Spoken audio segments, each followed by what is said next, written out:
सभी भाई बहनों को जय मसीह की।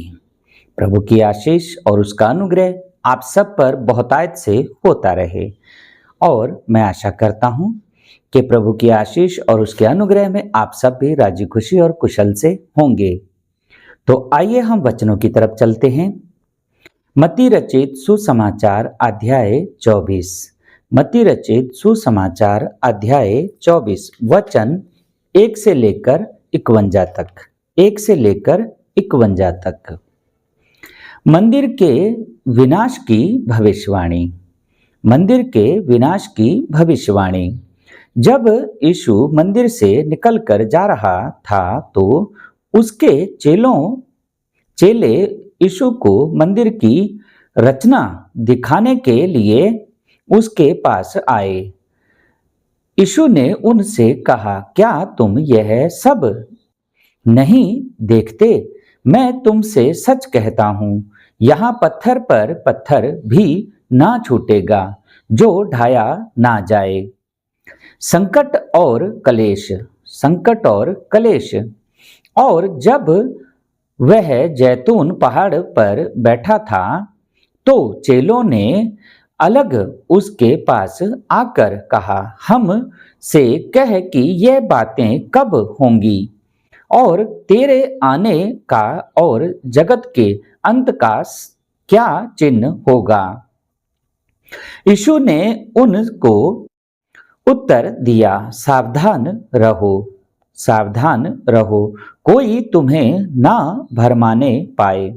अब यहाँ स्पष्ट कह दिया कि भरमाने वाले बहुत आएंगे और तुम ना भरमाए जाओ, उनकी गलत शिक्षाओं में, उनकी गलत बातों में तुम ना फंसो।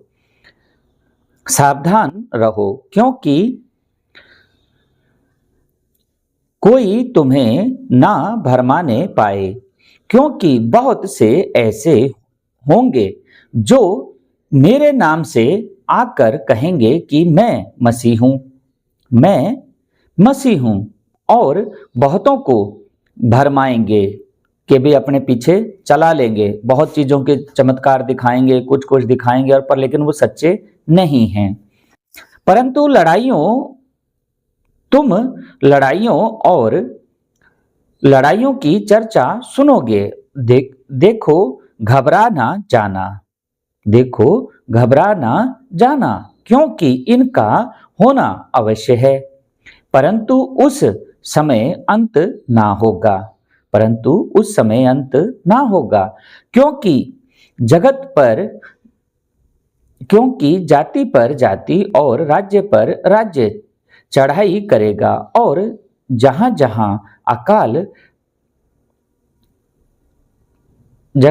अकाल पड़ेंगे और भूडोल होंगे।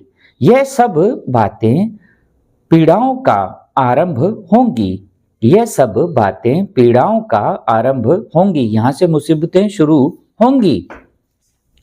तब वह कलेश दिलाने के लिए तुम्हें पकड़वाएंगे, जो आज हो भी रहा है कि भाई तुमको कलेश दिवाने के लिए पकड़वाया जाएगा कि ये प्रभु का बंदा है, इसे पकड़ो, इसे मारो। और आज आप देख भी रहे होंगे कि बहुत सी जगह ये चल रहा है। तब वह कलेश दिलाने के लिए तुम्हें पकड़वाएंगे और तुम्हें मार डालेंगे, और मेरे नाम के कारण सब जातियों के लोग तुमसे बैर रखेंगे, सब जातियों के लोग तुमसे बैर रखेंगे। तब बहुतेरे ठोकर खाएंगे, जो पीछे हट जाएगा, डर जाएगा, प्रभु के वचनों से फिर जाएगा, वो ठोकर खाएगा, और जो उनको तंग कर रहे हैं वो भी ठोकर खाएंगे।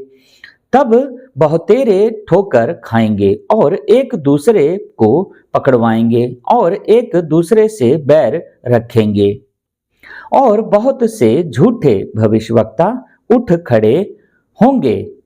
अब यहां फिर वही बात प्रभु ने खुद ही कह दी कि और बहुत से झूठे भविष्यवक्ता उठ खड़े होंगे, जो किसी को समझ तो आता नहीं, कि ना पढ़ते हैं, ना कुछ करते हैं, ना उनको बाइबल का कुछ ज्ञान है, लेकिन भविष्यवक्ता बन करके लोगों को भरमाने के लिए, उनको अपने जाल में फंसाने के लिए बहुत से वचनों का प्रचार करेंगे और बहुतों को भरमाएंगे।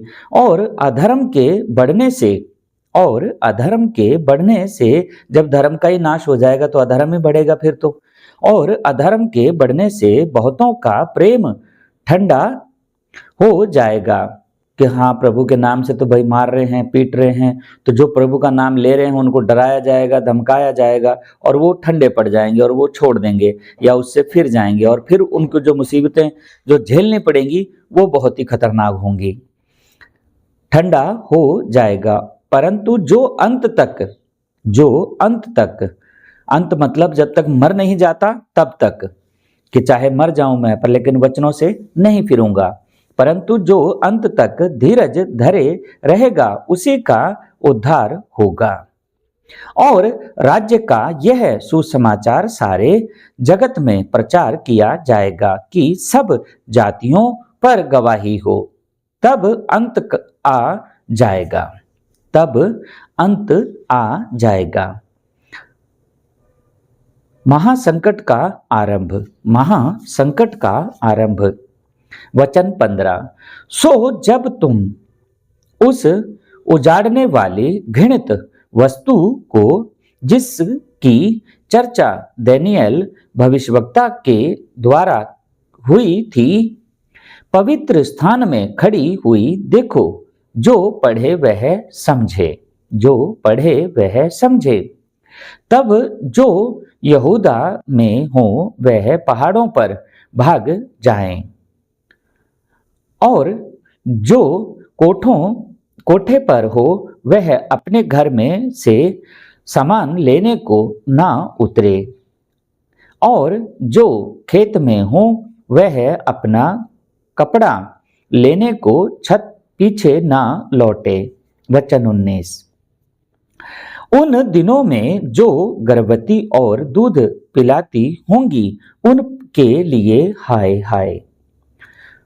उन दिनों में जो गर्भवती और दूध पिलाती होंगी उनके लिए हाय हाय। वचन 20, और प्रार्थना किया करो कि तुम्हें जाड़े में यह शब्द के दिन भागना ना पड़े, और प्रार्थना किया करो कि तुम्हें जाड़े में यह शब्द के दिन भागना ना पड़े। वचन 21, क्योंकि उस समय ऐसा भारी क्लेश होगा जैसा जगत के आरंभ से ना अब तक हुआ और ना कभी होगा। वचन 22, और यदि वह दिन घटाए ना जाते तो कोई प्राणी ना बचता। अब यहाँ यह है कि भाई अगर वो दिन ना घटाए जाते तो शायद कोई प्राणी बिल्कुल ही नहीं बचते, लेकिन बचेंगे, जो प्रभु के होंगे वो बचाए जाएंगे, उनको बचाया जाएगा। और यदि वह दिन घटाए ना जाते तो कोई प्राणी ना बचता, परंतु चुने हुओं के कारण वह दिन घटाए जाएंगे। वचन 23, उस समय यदि कोई तुमसे कहे कि देखो मसीह यहाँ है या वहां है तो प्रतीति ना करना, यानी कि यकीन ना करना। वचन 24, क्योंकि झूठे मसीही और झूठे भविष्यवक्ता उठ खड़े होंगे और बड़े चिन्ह और अद्भुत काम दिखाएंगे कि यदि हो सके तो चुने हुओं को भी भरमा दें। अब यहाँ पर बता दिया कि अगर वो चुने हुए हैं और प्रभु की आशीष और उसके अनुग्रह में हैं और जीवित हैं और चल रहे हैं, लेकिन ऐसे ऐसे आएंगे जो झूठ के दम पर उन चीजों से भी जो चुने हुए हैं उनका भी मन फिरा देंगे कि आपको ऐसे ऐसी चीजें दिखाएंगे, चमत्कार दिखाएंगे कि प्रभु के नाम से हम कर रहे हैं, लेकिन वो सच्चे नहीं हैं। उठ खड़े होंगे और बड़े चिन्ह और अद्भुत काम दिखाएंगे कि यदि हो सके तो चुने हुओं को भी भरमा दें। देखो मैं, वचन 25, देखो मैंने पहले से तुमसे यह सब कुछ कह दिया है, सब कुछ कह दिया है। वचन 26, इसलिए यदि वे तुमसे कहें देखो वह जंगल में है तो बाहर ना निकल जाना, देखो वह कोठरियों में है तो प्रतीति ना करना, यकीन नहीं करना है उनका। वचन 27, क्योंकि जैसे बिजली पूरब से निकलकर पश्चिम तक चमकती जाती है, वैसा ही मनुष्य के पुत्र का भी आना होगा। वचन 28, जहां लोथ हो वहीं गिद्ध इकट्ठे होंगे। मसीह का पुनर्आगमन, मसीह का पुनर्आगमन। वचन 29, उन दिनों के कलेश के बाद तुरंत सूर्य अंधियारा हो जाएगा और चांद का प्रकाश जाता रहेगा और तारे आकाश से गिर पड़ेंगे और आकाश की शक्तियां हिलाई जाएंगी। वचन 30, तब मनुष्य के पुत्र का चिन्ह आकाश में दिखाई देगा और तब पृथ्वी के सब कुलों के लोग छाती पीटेंगे और मनुष्य के पुत्र को बड़ी सामर्थ और आश्चर्य के साथ आकाश के बादलों पर आते देखेंगे। वचन 31, और वह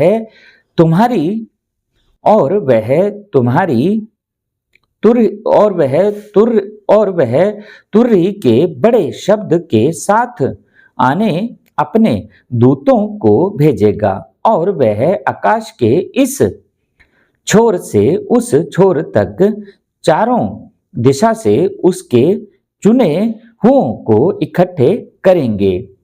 अब ये चुने हुए को इकट्ठे किया जाएगा तो वो जो मर भी गया उसको भी दिया जाएगा, उसको भी देगा। जो नदी होगी तो वो भी दे देगी और जो पृथ्वी के अंदर जो धरती में दबा रखे हैं या मर गए हैं उनको भी मिट्टी देगी कि ये लो जी।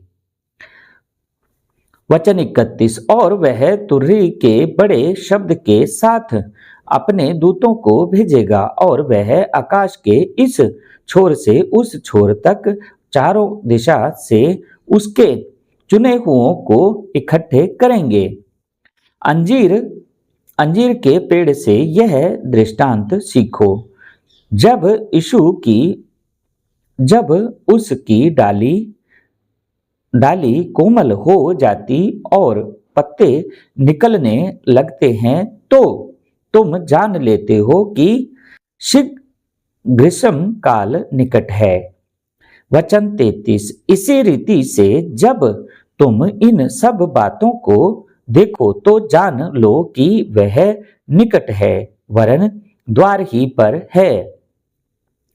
वचन 34, मैं तुमसे सच कहता हूं कि जब तक यह सब बातें पूरी ना हो लें तब तक यह पीढ़ी जाती ना रहेगी, जाने के यहां रहेगी। वचन 35, आकाश और पृथ्वी टल जाएंगे, आकाश और पृथ्वी टल जाएंगे, परंतु मेरी बातें कभी ना टलेंगी, मेरी बातें कभी ना टलेंगी। जागते रहो, जागते रहो। वचन 36, उस दिन और उस घड़ी के विषय में कोई नहीं जानता, ना स्वर्ग के दूत और ना पुत्र, परंतु केवल पिता। वचन 37, जैसे नूह के दिन में वैसा ही यीशु मनुष्य के पुत्र का आना भी होगा। वचन 38, क्योंकि जैसे जल प्रलय से पहले के दिनों में जिस दिन तक कि नूह जहाज पर ना चढ़ा उस दिन तक लोग खाते पीते थे और उनमें ब्याह शादी होती थी।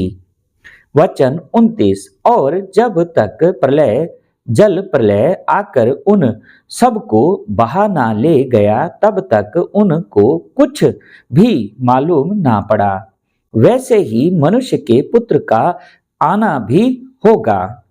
वचन 40, उस समय 2 जन खेत में होंगे, एक ले लिया जाएगा और दूसरा छोड़ दिया जाएगा। वचन 41, 2 स्त्रियां चक्की पीसती रहेंगी, एक ले ली जाएगी और दूसरी छोड़ दी जाएगी। वचन 42, इसलिए जागते रहो, क्योंकि तुम नहीं जानते कि तुम्हारा प्रभु किस दिन आएगा। वचन 43, परंतु यह जान लो कि यदि घर का स्वामी जानता होता कि चोर किस पहर आएगा, तो जागता रहता और अपने घर में सेध लगने ना देता, चोरी होने नहीं देता। वचन 44, इसलिए तुम भी तैयार रहो, क्योंकि जिस घड़ी के विषय में तुम सोचते भी नहीं हो, उसी घड़ी मनुष्य का पुत्र आ जाएगा। हालेलुया। वचन 45, सो वह विश्वास योग्य और बुद्धिमान दास कौन है, जिसे स्वामी ने अपने नौकर चाकरों पर सरदार ठहराया कि समय पर उन्हें भोजन दे। वचन 46, धन्य है वह दास जिसे उसका स्वामी आकर ऐसा ही करते पाए। वचन 47, मैं तुमसे सच कहता हूं, वह उसे अपनी सारी संपत्ति पर सरदार ठहराएगा। वचन 48, परंतु यदि वह दुष्ट दास सोचने लगे कि मेरे स्वामी के आने में देर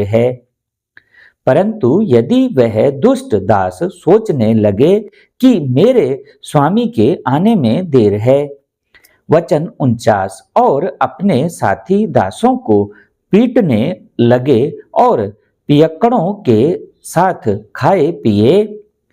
वचन 50, तो उस दास का स्वामी ऐसे दिन आएगा जब वह उसकी बाट ना जोहता हो।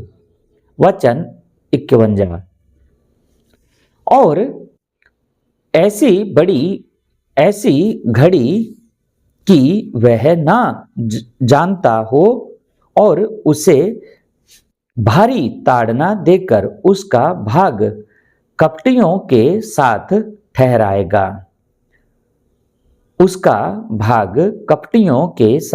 ठहराएगा, वहां रोना और दांत पीसना होगा। आमीन।